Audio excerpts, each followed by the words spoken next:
Ouch!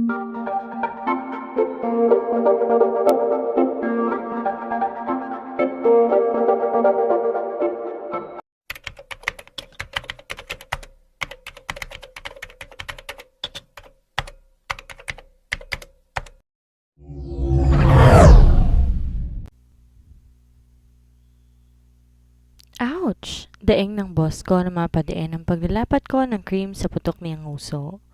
Napalakas yatang suntok ko sa kanya, kaya pumutok ang huso niya. Kaya eto ako ngayon at ginagamot siya. Nasa kwarto pa rin kaming dalawa at magkaharap kaming nakaupo sa may paanan ng kama. Napansin ko lang, arte-arte niya ngayon. Sorry. Sorry? Ayaw mo nga akong panagutan, sinuntok mo pa ako. Physical abuse na to, George. Pagrereklamo nito. Tiningnan ko siya na masama. Kasalanan ko bang bastos ang bunganga niya? Okay na. Saad ko at tumayo mula sa pagkakaupo ko sa tabi niya. George, di mo ba talaga ako papakasalan? Nagsusumamo ang tingin nito sa akin nang lingunin ko siya. Hindi. Paano kung mabuntis ka? Ilalayo mo ang anak ko sa akin? Tatakas ka gaya ng mga nasa movie. Tapos makakasalubong kita sa airport na may kasamang triplets at di ko alam na mga anak ko pala yun? Madramang saad nito. Masama yata ang epekto ng pakikipagniig sa utak niya. Mukhang may lumuwag na tornilyo kakabayon siya sa akin kagabi, kaya biglang naging gantong takbo ng pag-iisip niya. Next time, tantaran niyo ng kakanood ninyo ng mga drama. Hindi ko magandang epekto sa utak ninyo. Saad ko sa kanya. Grabe ang imahinasyon niya. Daig pa niya ang writer ng romance novel. Saka triplets talaga. Isang sperm lang naman ang hiningi ko sa kanya kagabi. Yun nga lang, isa lang ang hiling ko pero madaming beses naman niyang sinagad. Kaya siguro ang lakas ng ambisyon niyang magtatlo. Kailangan pakasalan mo ko, giit nito. Matapos mo kong pagurin kagabi, gano'n na lamang yon. Pinagkrus ko ang mga braso habang asar na nakarap sa kanya. George, ibaba mo yung kamay mo. Bumabakat ang dibdib mo, nadidistract ako eh. Saway nito sa akin. Muli akong lumapit sa kanya. Akmang sasapakin ko siya nang bigla niyang nahawakan ang magkabilang pulsuhan ko, tinila ko hanggang sa matumba ko sa ibabaw niya. Wala pa rin siyang saplot maliban sa kumot na nakatakip sa ibabang parte ng katawan niya. Bitawan mo ko? Ines na utos ko sa kanya. Sasapakin ko lang siya. Mukhang kulang pa yung putok sa labi niya. Wala akong pakailam kahit tanggalin niya ako sa trabaho. Pero gusto ko talaga siyang saktan dahil sa mga lumalabas sa bunganga niya. Pakasalan mo muna ako. Ayaw talaga niya akong tigilan. Sir Winston, tawag ko sa pangalan niya. Bigla niya akong pinakawalan. Naupo ako sa tabi niya. George, we already did it and still you call me sir? Nakasimangot na saan nito. Because you are my boss. Hindi naman porket may nangyari na sa atin, hindi na kita ituturing na boss ko. Paliwanag ko sa kanya. Pwede mo naman na akong ituring na asawa, kaya pakasalan mo na ako. Giit na naman ito. Huminga ako na malalim bago tumingin sa kanya na seryoso. Let's forget about what happened. In the first place, hindi dapat yun nangyari. You are my boss and I am your secretary. We should make our relationship professional. Paliwanag ko sa kanya. Kahit may nangyari sa amin, boss ko pa rin siya at ayoko magbagong relasyon namin dahil lang sa isang gabing pinagsaluhan namin. Umupo ito. You know that is impossible. We cannot be like what we used to be before. We already did it, George. Kahit itanggi mo pa ang totoo, may nangyari na sa atin. At hindi ako titigil hanggat di ka pumapayag magpakasal sa akin. I touched you, and it's my responsibility to marry you. Seryosong saan nito? Bigla itong tumayo. He stand in front of me, naked. Umiwas ako ng tingin sa kanya. I am not just your boss now, George. I am the man who claimed your body. Napatingala ako sa mukha niya. But that doesn't mean that you own me, he smirked. I will own you then. You will be mine, he said full of confidence. It will not happen. Hindi porket may nangyari na sa amin magiging pagmamayari niya ako. Isang gabi lang niyang inangke ng katawan ko at tinin mauulit pa, kaya dapat kalimutan na lang namin ang nangyari. He bent to level my face. Hinawakan niya ang baba ko at tinaas iyon. Let's see, my future Mrs. Gallardo. Napatitig ako sa kanya. Hindi ko maintindihan kung bakit gusto niyang makasal ako sa kanya. Is that a gentleman's act? May nangyari sa amin at gusto niyang pakasalan ako just because he feel responsible for what happened? We are both adults now. Shouldn't we make it a big deal? Stop dreaming. Malamig na saad ko. You better take a bath because we're already late to our work, sir. Pag-iba ko ng usapan nang mapatingin ako sa relong nakasabit sa dingding. Mulitong tumayo na maayos. Dahil nakaupo ako sa kama, kapag binaba ko ang tingin ang sandatan niyang sasalubong sa mga mata ko, kaya nanatili akong nakatingala sa kanya. Are you sure you can go to work? I know you're still sore. Nag-aalalang saan nito. Yes, I am sore. Pero nakakahiya naman kung a-absent ako dahil lang lumandi ako kagabi. I am okay. Maliit na bagay lang to. Sagot ko at tumayo mula sa pagkakaupo. Pinilit kong wag mapangiwi sa harapan niya. Maliit na bagay? You cannot even properly stand up. Tsaka alam kong hindi maliit itong sa akin. Saan nito at tinignan pa ang sarili sa mismong harap ko. Nabulbog lang ang katawan ko pero di ako pwedeng umabsent dahil lang masakit ang pagitan ng mga hita ko. Pagdadahilan ko. Di ko pinansin ang pasaring niya tungkol sa laki ng ari niya. George, it's fine with me if you'll not go to work today. I understand. Kasalanan ko kung bakit ganyan ka ngayon? Talagang kasalanan mo. Sabi ko sa'yo pagod na ako pero hindi ka nakikinig. Parinisi ko sa kanya. Sorry, not sorry. You can take a bath now bago ka pa maging dragon ulit. Tawagin mo lang ako pag kailangan mo ng tulong. Handa akong paliguan ka. Mabilis kong tinaas ang kamay ko upang ihaya sa kanya. Pero mas mabilis tong lumabas sa kwarto ko na para bang tumatakas sa kasalanan niya. Para pa itong si Adan. Nang lumabas ng kwarto ko dahil walang saplot, kitang-kita kong matambok na puwet niya. Dinampot ko muna ang nagkalat naming mga damit. Napatingin ako sa kama na may konting mantsa ng dugo. Malungkot na napangiti ako. Hindi ko inaasahan na mawawala ang virginity ko at boss ko pang makakakuha pero nangyari na. Kahit magsisipa ako wala nang magagawa. Isa pa naalala ko ang mga nangyari kagabi. At alam kong may kasalanan din ako, kaya nga hindi ko siya sinisisi sa nangyari. Siya lang ang pilit na gustong magpakasal kami dahil lang ako raw umano ang nakauna sa pagkalalaki niya. Alam ko dinadaan lang niya sa biro pero kapag pumayag ako, seseryosohin niya yon. Wala sa plano kong may mangyari sa amin kagabi at mas lalong wala sa plano kong magpakasal ngayong nasa matinong pag-iisip na ako. Napakunot ang noo ko nang di ko mahanap ang panty ko. Kanina hawak lang yun ng boss ko kasi aksidente kong naibato sa kanya. Huwag niyang sabihin, dinala niya. Nilagay ko sa lalagyan ng maruming damit, pati ang kanyang boxers at short na naiwan sa kwarto ko. Kala mo si Adonis?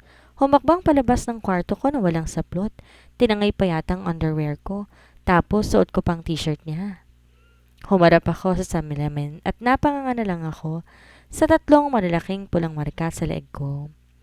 Mabilis kong hinubad ang damit na suot at napasuklay na lang sa buhok bago asar na pinisil ang ilong ko. Ang dami kong hikis. Daig ko pang pinapak ng langgam. Hanggang sa hita at puson ko'y meron. Vampira ba siya? Vampire, right?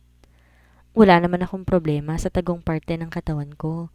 Tayong problema lang ay yung nasa leeg ko. Sumasakit talagang ulo ko. Pumipintig ang sentido ko. Medyo mabigat din ang pakiramdam ko pero kailangan kong kumilos. Nagmamadali akong naligo. 7 na kasi at sigurado late na kami sa trabaho. Mabuti siya, boss, kaya kahit malate okay lang. Ako hindi. Mabuti na lang at may mga damit na ako rito. Sabi ko dati hindi ko ito masusuot pero mali pala ako. Tila ba alam niyang babalik pa ako sa bahay niya kaya ang dami niyang pinamiling mga gamit. Kompleto na nga dito kahit hindi naman ako dito nakatira. Kumuha ko ng isang terno ng pantsuit na kulay peach. Tinernohan ko na isa sa mga patos na binili niya sa akin. Sigurado kong tatakpa ng concealer ang mga marka sa leeg ko bago ko tuluyang lumabas ng kwarto. Mabawal ang bawat hakbang dahil masakit at namamaga pa ang pagkababae ko. Agad na hinanap ko ang bag at nakita ko yon sa sofa sa sala. Nang tignan kong cellphone, nakita kong maraming missed calls ni Mama, kaya agad kong i-denial ang numero niya. George, nasan ka? Bakit di ka umuwi kagabi? Nag-aalalang tanong ng nanay ko. I'm sorry, Ma. Nalasing ako kagabi at nakalimutan kong tawagan ka. Nakitulog ako sa bahay ng kaibigan ko. pagsisinungaling ko sa kanya. Di ko pwedeng sabihin sa kanyang totoo. Baka siya naman ang sumugod sa boss ko at magdemand ng kasal. Kapag nangyari yun, parang sinut ko ng sarili ko sa banga.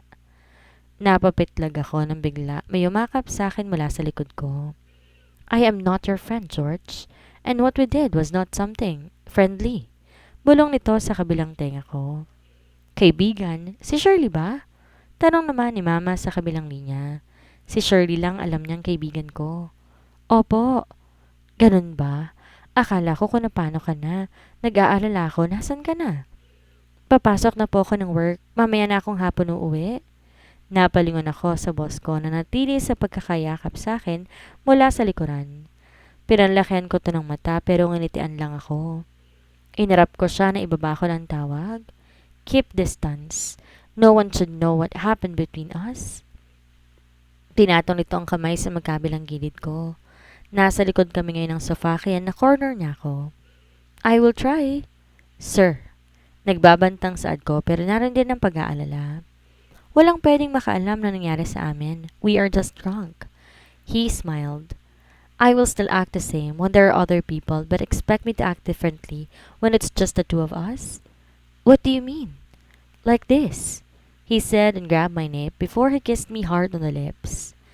Malakas kong kinagat ang labi niya, dahilan para mabilis na tumigil siya sa paghalik niya habang hawak ang labi na saktan. Ouch, George! Why did you bite me? Nasasaktang tanong nito. Putok ang itaas ng labi at may namumula na ng ibaba dahil sa pagkakakagat ko. Di ko lang sure kung may sugat dahil sa ngipin ko. Pinantay ko lang. Pangit kung sa taas lang yung maga, hindi ba? Bale wala akong saad sa kanya bago kinuha ang bag ko at nagsimula ng maglakad palabas. Napalingon ako sa boss ko at di ko mapigilang mapatitig sa kanya habang papalapit sa akin. He's wearing a black suit and a black face mask. Hindi rin nakabrush up ang mukha niya, gaya na madalas nakasanayan. He looks younger when he has a messy hairstyle. He's like a hot villain from a book, and while he's walking closer to me, he was full of confidence. Lihim akong napanunok bago mabilis sumakay sa passenger seat. Nagbuga ako ng hangin at parang gusto kong sapakin ang sarili ko sa tinatakbong naisip ko. Kailan ako humanga sa kanya? Di ko alam ba't ganun ang reaksyon ko. Dati naman, wala akong pake kahit ano pang itsura niya. Alam ko gwapo siya pero di ako natutulala sa kanya. Ewan pero parang ang lakas ng ting niya bigla kanina. Siguro nagsuot pa siya ng face mask kaya natagalan na sumunod sa akin palabas. Baka para itago ang labi niyang may sugat at namamaga gawa ng suntok at kagat ko. Gusto ko mag-sorry sa kanya dahil sa ginawa ko pero nanatili akong tahimik hanggang paandarin niya ang kotse. Hindi ko talaga mapigil ang sarili kong manakit kapag asar o galit ako. Aminado akong mabigat talaga ang kamay ko. Pasimple akong tumingin sa kanya habang nagmamaneho. Kitang-kita ang maugat at malaki niyang kamay na nakahawak sa steering wheel. Napalingon siya sa akin kaya mabilis akong tumingin sa unahan na kunwaring hindi siya napapansin. Alam kong aasarin niya ako pag nahuli niya ako nakatingin. Yayabang siya panigurado. Pinatong ko ang siko sa gilid sa may bintana at tinawakan ng noo ko at marahan niyang minasahe. Masakit ang ulo ko, kumikirot. Marami akong nainom kagabi at pakiramdam ko na susuka ko pero tinatagan ko ang sarili ko. Napatingin ako sa kanya nang pumasok kami sa isang drive-thru ng fast food. I know you're still not eating breakfast. Let's order first. Pagod ka na, gutom ka pa. Dapat talaga hindi ka na lang pumasok. Kumakalam na nga rin ang sikmura ko pero dahil late na kami sa trabaho, di ko na naalalang mag-almusal pa. Marami tayong trabaho ngayon, hindi ako pwedeng umabsent. Giit ko. George, you should not overwork yourself. Wala naman ako ibang gagawin. But you have to rest. Are you sure you can work today? Pangungulit nito. Umusad na ang pila at kami ng order na next dahil dalawa pa ang nauna sa amin kanina. What do you want? Tanong niya sa akin habang nakatingin sa standee kung saan nakalagay ang breakfast. Kahit ano. George, wala silang tindang kahit ano. Be specific. Pancake, egg sandwich? But I think you need a heavy breakfast. How about we just eat at the restaurant? Pancake na lang at egg sandwich, sagot ko. Di rin ako sanay ng heavy breakfast. Malilate din kami pag kumain pa kami sa restaurant. Yun nga ang in-order niya pero sinamahan niya ng mashed potato at mango pie. Umorder din siya ng kape para sa aming dalawa. Sinimulan kong kumain pero napapatingin sa kanya na busy sa pagmamaneho. Isusubo ko sana egg sandwich pero in-extend ko ang braso ko. Tinapat iyon sa bibig niya. Nakakaya naman kung kumakain ako tapos siya hindi. Tumingin siya sa akin, kaya tumango ko sa kanya para sabihin kumain siya. Ngumiti siya bago kumagat sa isinusubo ko sa kanya. Kinuha ko ang isa pang egg sandwich at yon ang kinakain ko. Parehong kamay ko may hawak na sandwich at sabay kaming ngumunguya. Naipit pa kami sa traffic kaya lalo kaming na-late na dalawa. Mabuti wala siyang early appointment or meeting ngayon. Uminom muna ako ng kape habang nakatigil kami para medyo mawala ang sakit ng ulo ko. Binuksan ko ang fast food box kung saan nakalagay ang pancake. May tinidor na kasama kaya nilagyan ko lang ng syrup. Kaso may mga syrup na kumalat sa daliri ko. Sinubukan kong humanap ng tissue dahil malagkit pero napatingin ako sa boss ko nang bigla niyang hilahin yon at isubo ang daliri ko. Napalunok ako sa ginawa niya pero pilit kong umaktong normal. Madumi ang daliri ko. Pinahiran ko ang kamay ko. Itong kainin mo? At sinubo ko sa kanya ang pancake. Nang makarating kami sa building na pagmamayari niya, tapos na rin kaming kumain ng almusal. Mabilis siyang bumaba at binuksan ako ng pintuan. Salamat po. Magalang kong saad sa kanya. Tumango siya at ngumiti bago na unang maglakad papasok. Gaya dati nakasunod ako sa kanya pero ngayon di ko na mahabol ang lakad niya. Mahahaba ang binti niya kaya't malalaki ang hakbang. Pero ngayon nahihirapan akong humakbang. Gusto ko ngang mapangiwi bawat hakbang pero pinipigilan ko. Parang gusto kong pagdikitin ang mga tuhod ko sa bawat paghakbang ko. Bigla itong komento. Tumingin sa akin bago humakbang na bagal para bang hinihintay ako. Sumakay kami sa VIP elevator. Tumingin siya sa akin kaya napatingin din ako sa kanya. He loudly exhaled but did not speak. Nang makarating kami sa opisina, agad na ginawa ko ng trabaho ko. Ilang beses kong pinilig ang ulo dahil pakiramdam ko, bumibigat ang mata ko. Napatingin ako sa opisina ng boss ko, alam ko, marami rin siyang ginagawa ngayon, kaya nga hindi ako pumayag na wag kaming pumasok. He cannot give me a special treatment just because we slept. I still need to work. I'm aware that there are some changes because I slept with him, but as long as I can, I will try to keep the same distance as before. I know he wants to marry me because he wants to take responsibility for what happened, but I'm not forcing him just because of that. Hindi kami pwedeng magpakasal dahil lang may namagitan sa amin. Si mama at papa nga mahal na mahal ang isa't isa, pero naghiwalay pa rin. Nagloko pa ang ama. Para naman kami ng boss ko. I can't marry him just because of a one night. Marriage is a big responsibility and I am not ready for it. Hindi dahil may nangyari sa amin, magbabago na rin ang pananaw ko sa buhay. Hindi pa rin magbabago ang isip ko tungkol sa kasal. Winston's POV. I'm inside my office but I can't work properly. Matigas masyadong ulo ni George. Kung akong masusunod, gugustuhin kong wag muna siyang pumasok at magpahinga na lang muna siya. Pero George is George. Walang pinakikinggan. Matigas ang ulo. Even I am her boss, she rarely listens to me. Minsan nga akong pinapagalitan pa niya eh. I can't talk back to her or else she will be angry. Mabilis pa namang magalit si George. Napatingin ako sa monitor kung saan ko siya nakikita. Napahawak ako sa labi at di mapigilang mapangiti. I was not really drunk last night. Uminom ako pero di ako lasing dahil nga binabantayan ko siya. I knew I took advantage of her so I need to reverse the situation this morning to act innocent of what happened. Inaasahan ko na hindi siya papayag pakasal sa akin, but now I have more reason to marry her. Di ako titigil hanggat di siya pumapayag. Titibagin ko ang pader na itinatayo ni George. Napakistot ako na mahawakan ng sugat sa labi. Masyado malakas ang sapak sa akin kanina, tapos kinagat pa ako, pero hindi ko mapigil na mapangiti. Mapapalambot ko rin siya. Binuksan ko ang isang drawer kung saan may mga gamot ako sa sakit ng ulo, pero wala akong makita kaya tumayo ako. I need to buy her meds. Lumabas ako ng opisina at napatingin siya sa akin. I'm just going out. Babalik din ako. If someone came, just call me. Bibili lang ako ng gamot niya. Kahit sabihin ko sa kanyang magpahinga, hindi siya makikinig sa akin. Kaya pipilitin ko na lang siyang uminom ng gamot. Yes, sir. Tumatang ang sagot nito. Ngumiti ako sa kanya at naglakad papuntang elevator. Damn, the old George is back again.